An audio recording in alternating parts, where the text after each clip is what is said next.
Hi friends, അസ്സലാമു അലൈക്കും. ബിസ്മി കിച്ചണിലോട്ട് എല്ലാവർക്കും സ്വാഗതം.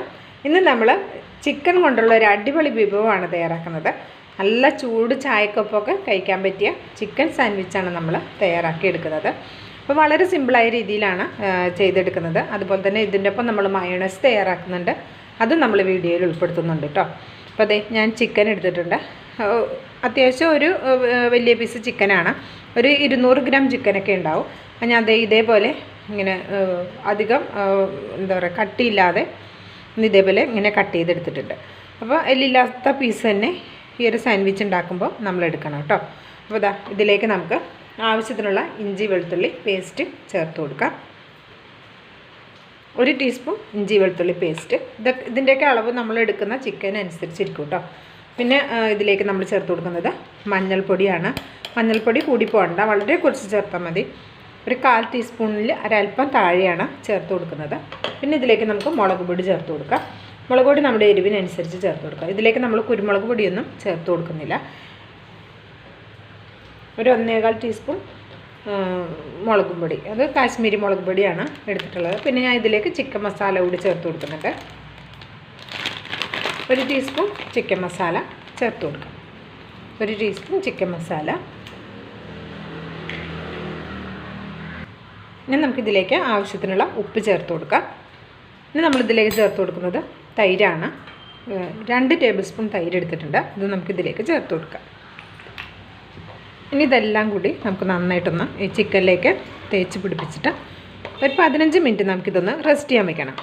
അപ്പോൾ ഇത് നല്ല അധികം കട്ടിയില്ലാതെയൊക്കെ കട്ട് ചെയ്തെടുത്തത് കൊണ്ട് തന്നെ നമുക്ക് ഒരുപാട് സമയം വെക്കേണ്ട ആവശ്യമില്ല കേട്ടോ. ഇത് പെട്ടെന്ന് തന്നെ അരവൊക്കെ പിടിച്ചിട്ട് നല്ല ടേസ്റ്റി ആയി കിട്ടും. അപ്പോൾ നമുക്കിതൊരു 15 മിനിറ്റ് നന്നായി അരവ് തേച്ച് പിടിപ്പിച്ചിട്ടുണ്ട്. ഇനി നമുക്കൊരു 15 മിനിറ്റ് റെസ്റ്റ് ചെയ്യാൻ വേണ്ടിയിട്ട് മാറ്റി വയ്ക്കാം. ഇനി നമുക്ക് എന്താ പറയുക, നമ്മുടെ സാൻഡ്വിച്ചിലേക്ക് ആവശ്യമായ മയോണൈസ് തയ്യാറാക്കിയെടുക്കാം. അതിനിടെ അതേ മിക്സിയുടെ ചെറിയ ജാറാണ് എടുത്തിട്ടുള്ളത്. വെള്ളമൊന്നുമില്ലാതെ എടുക്കണം കേട്ടോ. ഇനി ഇതിലേക്ക് നമുക്ക് ഒരു കോഴിമുട്ട ചേർത്ത് കൊടുക്കാം. അപ്പോൾ നമുക്ക് എഗ്ഗ് വൈറ്റ് വെച്ചിട്ടും ചെയ്യാം, 2 കൂടി ഒരുമിച്ചിട്ടിട്ടും ചെയ്യാം. അപ്പോൾ ഞാൻ ഒരു മുട്ട മുഴുവനായി ചേർക്കുന്ന രീതിയിലുള്ള മയോണൈസാണ് കാണിക്കുന്നത്. ചില്ലി മയോണൈസാണ് ഞാൻ തയ്യാറാക്കുന്നത്. ഇനി ഇതിലേക്ക് നമുക്ക് വെളുത്തുള്ളി ചേർത്ത് കൊടുക്കണം. ഞാൻ ഇത്രയും വെളുത്തുള്ളി എടുത്തിട്ടുണ്ട്. ഒരു വലുതും വളരെ കുഞ്ഞായിട്ടുള്ള 2-3 എണ്ണം കൂടി, അങ്ങനെ ഒരു 5 എണ്ണം എടുത്തിട്ടുണ്ട്. അപ്പോൾ ഇത് ഞാൻ കട്ട് ചെയ്യുന്നൊന്നുമില്ല, ഇങ്ങനെ തന്നെ ചേർത്ത് കൊടുക്കുന്നുണ്ട്. ഇതിലേക്ക് ആവശ്യമായ ഉപ്പ് ചേർത്ത് കൊടുക്കാം. ഒപ്പം തന്നെ ഒരു 2 പിഞ്ച് പഞ്ചസാര അതുകൂടെ ചേർത്ത് കൊടുക്കാം.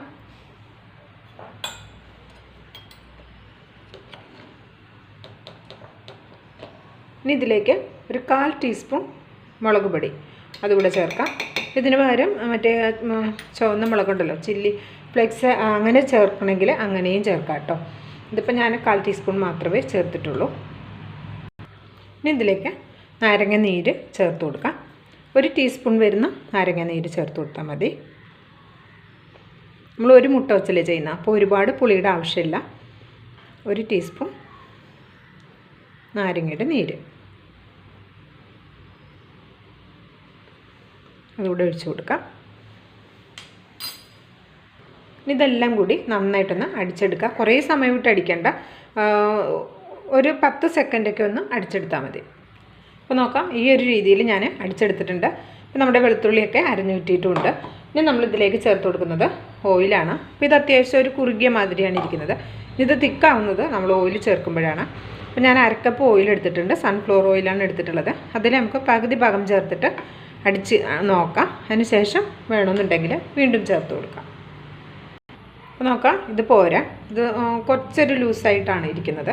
അപ്പോൾ നമ്മളെടുത്ത് ബാക്കി വെച്ചിട്ടുള്ള നമ്മുടെ 1/2 കപ്പിൽ ബാക്കിയുള്ള ഓയിലൂടെ ചേർത്തിട്ട് നന്നായിട്ട് ഇതൊന്നുകൂടെ അടിച്ചെടുക്കാം. അടിച്ചെടുക്കുമ്പോൾ ഒരു 15-20 സെക്കൻഡോളം അടിച്ചെടുത്താൽ മതി കേട്ടോ. നോക്കാം, നമുക്ക് 1/2 കപ്പ് ഓയിൽ ഒഴിച്ചപ്പോൾ തന്നെ കറക്റ്റായിട്ട് കിട്ടിയിട്ടുണ്ട്. അത്യാവശ്യം നല്ല തിക്കിലാണ് കിട്ടിയിട്ടുള്ളത്. കണ്ടോ, നല്ല തിക്കിൽ കിട്ടിയിട്ടുണ്ട്. അപ്പോൾ ഈ സമയത്ത് ഉപ്പൊക്കെ നോക്കി നോക്കണം കേട്ടോ. ഉപ്പൊക്കെ കുറവുണ്ടെങ്കിൽ ഉപ്പ് ചേർത്ത് കൊടുക്കാം. അപ്പോൾ ഇത് ഞാനൊരു ബൗളിലേക്ക് മാറ്റുകയാണ്. ഇത് നമ്മളിത് ഫ്രിഡ്ജിലാണ് വെക്കുന്നതെങ്കിൽ ആ സമയത്ത് ഇത് എടുക്കുന്ന സമയത്ത് ഒന്നുകൂടെ നല്ല തിക്കായിട്ട് കിട്ടും.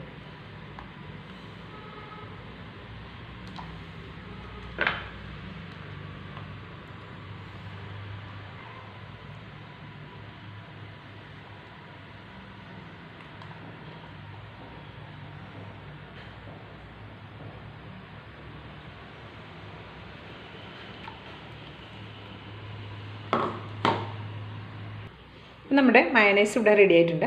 ഇപ്പോൾ ചില്ലി മയണൈസാണ് തയ്യാറാക്കുന്നതെങ്കിൽ ഇതിലൊരിക്കലും മുളക് പൊടി കൂടിപ്പോകരുത് കേട്ടോ. മുളക് പൊടി കൂടിപ്പോയാൽ അതിൻ്റെ ഒരു കുത്തലുണ്ടാവും. അപ്പോൾ മുളക് പൊടി വളരെ കുറച്ച് മാത്രം ചേർത്താൽ മതി. പിന്നെ ഇത് ഞാൻ ഫ്രിഡ്ജിലേക്ക് മാറ്റണം കേട്ടോ. നമ്മുടെ ചിക്കനൊക്കെ ഇനി ഫ്രൈ ചെയ്ത് വരുമ്പോൾ കുറച്ച് സമയം എടുക്കുമല്ലോ. അപ്പോൾ അതുകൊണ്ട് ഞാനിത് ഫ്രിഡ്ജിലേക്ക് മാറ്റുകയാണ്. അപ്പോൾ നമ്മൾ ചിക്കൻ അരവച്ച് വെച്ചിട്ട് ഒരു 15 മിനിറ്റൊക്കെ കഴിഞ്ഞിട്ടുണ്ട് കേട്ടോ. അപ്പോൾ ഇനി ഇത് നമുക്ക് ഫ്രൈ ചെയ്തെടുക്കാം. അതിനായിട്ട് ഇതേപോലെ ഒരു പാനിൽ കുറച്ച് ഓയിൽ ഒഴിച്ചിട്ടുണ്ട്. സൺഫ്ലവർ ഓയിലാണ് ഒഴിച്ചിട്ടുള്ളത്. അപ്പോൾ ഓയിൽ അത്യാവശ്യം നന്നായിട്ട് ചൂടായി വന്നിട്ടുണ്ട്. ഇതിലേക്ക് നമുക്കിത് നമ്മുടെ ചിക്കൻ ഇട്ടിട്ട് ഫ്രൈ ചെയ്തെടുക്കാം.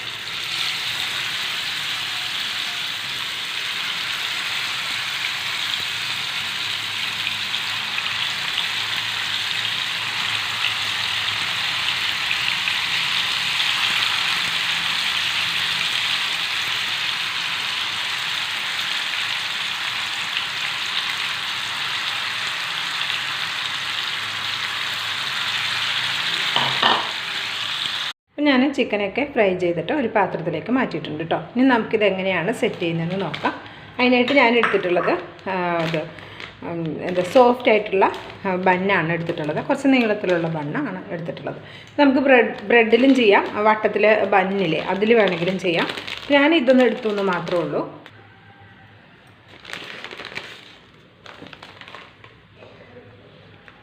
അപ്പോൾ ഓൾറെഡി ഇത് കട്ട് ചെയ്തിട്ടാണ് കേട്ടോ വരുന്നത്.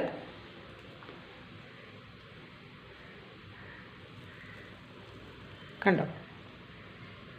അപ്പോൾ നമുക്കിത് സെറ്റ് ചെയ്തെടുക്കാം. ഇനി നമുക്കിതൊന്ന് സെറ്റ് ചെയ്തെടുക്കാം. അതിനായിട്ട് ഇതാ ഫ്രിഡ്ജിൽ വെച്ചതുകൊണ്ട് കണ്ടോ മയണൈസ് ഒന്നും കൂടെ കട്ടായി വന്നിട്ടുണ്ട്. ആദ്യം നമുക്കിതിൻ്റെ മുകളിലേക്ക് കുറച്ച് മയണൈസ് തേച്ച് കൊടുക്കാം.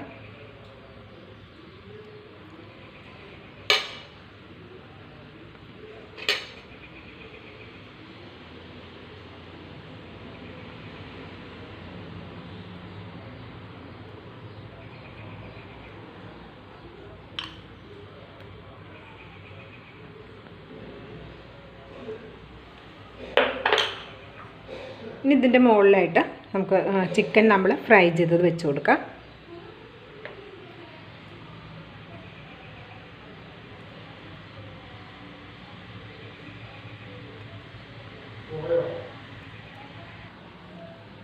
ഇനി ഇതിൻ്റെ മുകളിലായിട്ട് നമുക്ക് കുക്കുംബർ വെച്ച് കൊടുക്കാം കേട്ടോ.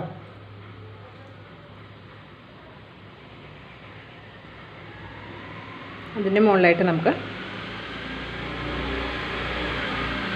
സവാള വെച്ച് കൊടുക്കാം. ഒക്കെ ചെറുതായിട്ട് കനം കുറച്ച് നമ്മൾ കട്ട് ചെയ്തെടുത്തിട്ടുള്ളതാണ്. ഇതൊക്കെ നമ്മുടെ ഫ്ലേവറിനനുസരിച്ചിട്ട് എങ്ങനെ വേണമെങ്കിലും സെറ്റ് ചെയ്തെടുക്കാം. ഇനി ഇതിൻ്റെ മുകളിലേക്ക് ഒരല്പം ടൊമാറ്റോ സോസ് കൂടെ ഒഴിച്ചു കൊടുക്കാം. ഓപ്ഷണലാണ്, കയ്യിലുണ്ടെങ്കിൽ മാത്രം ചെയ്താൽ മതി. ഉണ്ടെങ്കിൽ നല്ല ടേസ്റ്റാണ്, കഴിക്കുമ്പോൾ നല്ലൊരു ചെറിയൊരു പുളിപ്പൊക്കെ കിട്ടുമല്ലോ.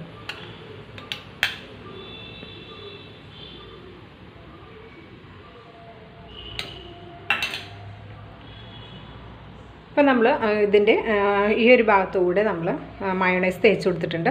ഇനി ഇത് നമുക്ക് ക്ലോസ് ചെയ്യാം.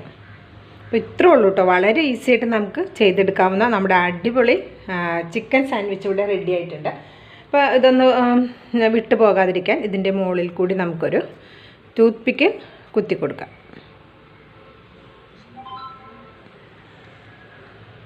അപ്പോൾ നമ്മുടെ അടിപൊളി സാൻഡ്വിച്ച് ഇവിടെ റെഡി ആയിട്ടുണ്ട്. അപ്പോൾ ഇഷ്ടമാകുകയാണെങ്കിൽ എല്ലാവരും ഇതുപോലെ ട്രൈ ചെയ്ത് നോക്കുക. ട്രൈ ചെയ്ത് നോക്കി അഭിപ്രായം അറിയിക്കാനും ലൈക്ക് ചെയ്യാനും ചാനലൊന്ന് സബ്സ്ക്രൈബ് ചെയ്യാനും മറക്കരുത്. ഇൻഷാ അല്ലാഹ് അടുത്ത നല്ലൊരു അടിപൊളി വീഡിയോ വരുന്നവരെ എല്ലാവർക്കും നന്ദി, നമസ്കാരം.